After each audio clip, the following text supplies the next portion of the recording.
Right, ready to dive deep. Today, it's American philanthropy and its impact on the housing It crisis. should be a fascinating one. Definitely. You've given us some really interesting sources, like over a century's worth. We're going to focus on two key periods. Okay. The Progressive Era, Right. that's around the turn of the 20th century, and Yeah.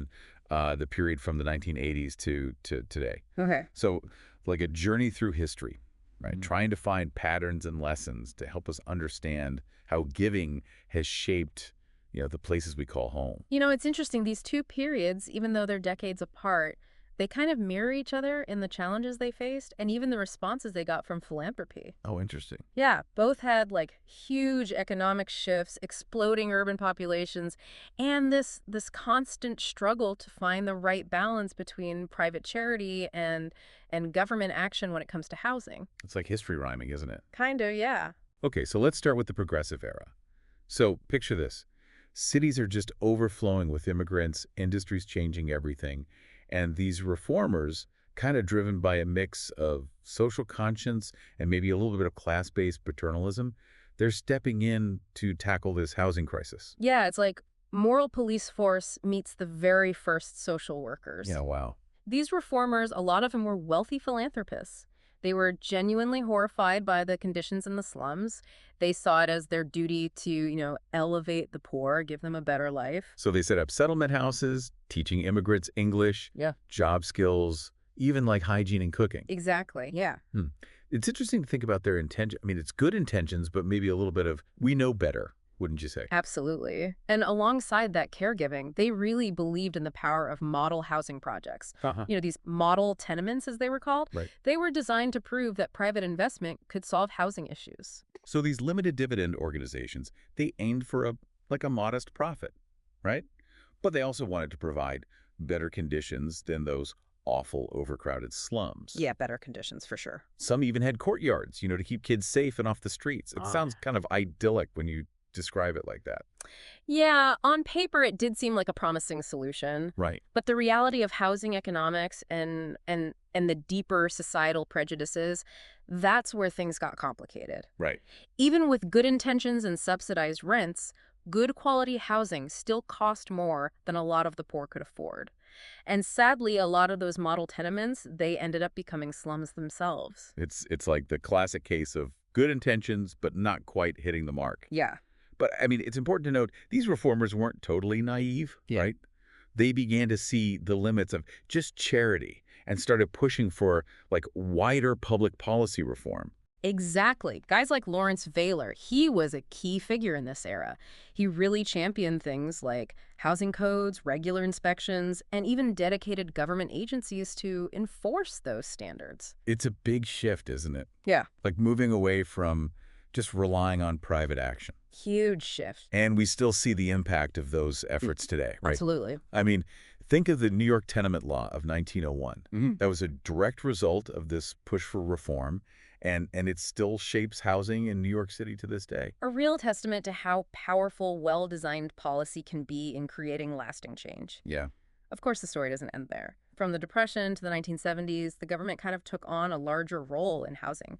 Programs like public housing, FHIV loans, those really fueled the post-war suburban boom. Right. Private philanthropy still had a role, though, particularly in areas like community development. Okay. But for today's deep dive, let's fast forward right to the 1980s. Like the 80s. A time of deindustrialization, widening income gaps, shrinking affordable housing stock. And then, on top of all that, the federal government starts cutting back on housing assistance. Oh, wow. So it was a perfect storm. And unfortunately, it's something that sounds all too familiar today. Yeah. This is when homelessness becomes really visible and philanthropy steps up again. Right. But with some key differences compared to the Progressive Era. Oh, yeah, for sure. So tell us about those responses. What were the main ways philanthropists tackled this new wave of housing challenges? Well, you still saw that caregiving approach. Shelters, soup kitchens, treatment programs. There was a lot of focus on giving immediate relief and trying to rehabilitate homeless individuals. But, I mean, wasn't that just treating the symptoms? How did philanthropists, grapple with the systemic causes of homelessness? That's a really important question. I mean, these services were essential, but Critics argued that this approach could actually create a shelter industry with a vested interest in homelessness continuing. Yeah, it was a really complex situation. It seems like a constant battle, right? Trying to alleviate suffering now, but also address the underlying causes that perpetuate these problems. It is. It's a balancing act. So what other approaches emerged in this era? Well, model housing made a comeback, but in a different form. Okay. This time, it was the rise of community development corporations, CDCs. CDC's. Okay. These are local nonprofits. They focus on building and rehabbing housing. And I understand the Ford Foundation played a big role there. Their model was later, like, at least partly adopted by the government. But, I mean, some people argue that CDCs just can't scale up to meet the need. That's a valid point. CDCs face enormous challenges. They have limited resources. They're working within complex bureaucratic systems, which can really hinder their effectiveness. So even with the best intentions, their impact can be limited by things beyond their control. Yeah, that's true. Now, what about public policy reform? Did philanthropy support efforts to push for change at the government level? This is where things get really interesting. Okay. Some foundations did support advocacy groups pushing for policy change, but it was a surprisingly small piece of the whole pie. Interesting. Remember the Housing Now March in 1989? Yeah. That took a risky $100,000 grant from the Villers Foundation just to happen. Wow. It seems like there's a disconnect there. If philanthropists see the need for systemic change, why not put more resources into influencing policy? That's a crucial question, and it highlights some of the dilemmas and challenges faced by private foundations when they try to develop a coherent strategy for tackling the housing crisis. So let's unpack those challenges. Yeah, let's do that. What are some of the factors that make it difficult for foundations to effectively address the housing crisis? Well, first you got to think about the political landscape. Housing, it's often seen as like a niche issue, a special interest, not really connected to economic well-being in the minds of a lot of folks. Even HUD, the agency that's supposed to deal with housing, it's become a political football. Right. It's like there's this disconnect between what millions of Americans face every day struggling to afford housing and how it's viewed in politics. No wonder it's so hard to get anything done. Exactly. And then you add on the fact that the housing movement itself is so fragmented. You've got all these passionate groups doing great work, but often working in silos, competing for the same limited resources. So instead of like a united front, it's a bunch of smaller battles. Yeah, exactly.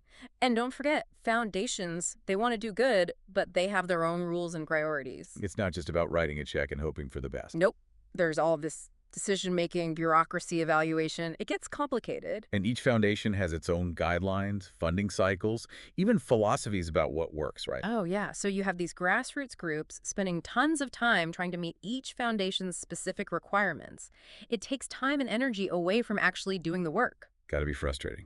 It is. And then there's this pressure on foundations to be innovative, So they end up with these short funding cycles, focusing on things that seem new and flashy. So instead of steady long-term support for the unglamorous work of organizing and advocating, you get this constant churn of projects. Yeah, a real dilemma. And it's not just how much money, but how it's given. Are they supporting the infrastructure of the movement? Things like training centers, networks, stuff that helps groups become more effective. Right, so shifting the focus from individual projects to building a stronger, more unified movement. Exactly. But how do we get there? What needs to change? Well, for starters, recognizing that housing isn't just a social issue, it's an economic one. Connecting it to bigger conversations about jobs, inequality, community development. Absolutely. Making it a mainstream concern, not something we just sweep under the rug. Right, and then supporting that infrastructure we talked about. Yeah. Instead of just funding one-off projects, invest in the long-term capacity of these groups. Let them organize, advocate, hold people accountable. Give them the tools to make real change. Exactly. And that means taking risks, Yeah. Supporting groups, pushing for big changes, even if it ruffles some feathers. Because sometimes you got to shake things up to make progress, right? Absolutely. And then got to be in it for the long haul. This isn't a sprint, it's a marathon. This didn't happen overnight, won't be fixed overnight. It takes commitment. Couldn't agree more. And it's not just about foundations changing. It's about how we as a society view housing. Is it a right, a commodity, individual responsibility, or collective action? Big questions. And it's amazing how those same debates were happening back in the progressive era. Shows how deep this issue runs. It does. What's really striking is that after decades of effort from philanthropy and government, we're still wrestling with these questions. and we see the consequences. Yeah. Rising homelessness, families struggling to make rent, fewer affordable options. It affects everyone. It does. It needs a response that sees how housing is linked to everything else. We can't just treat it in isolation. We need communities where everyone can thrive, not just survive. And that starts with a place to call home. A safe, secure place where you It belong. really makes you think about the bigger picture, huh? It's not just about buildings. It's about investing in people, recognizing that everyone deserves a safe, stable, affordable place to live. It's the foundation for a just society, isn't it? I think so, yeah. And that's where philanthropy can really make a difference. By supporting the groups working to change how we think about housing. Exactly. Investing in research to understand the true cost of this crisis.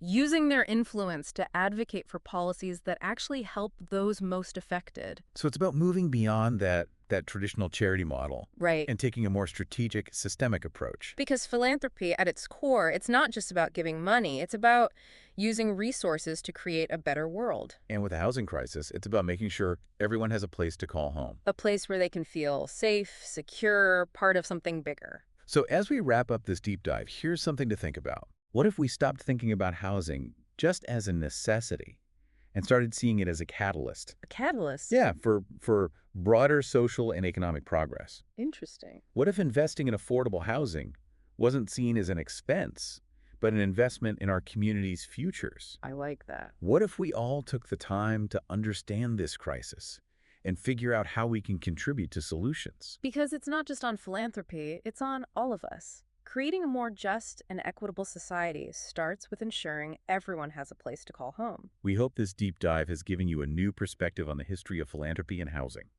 Thanks for listening and keep exploring these issues.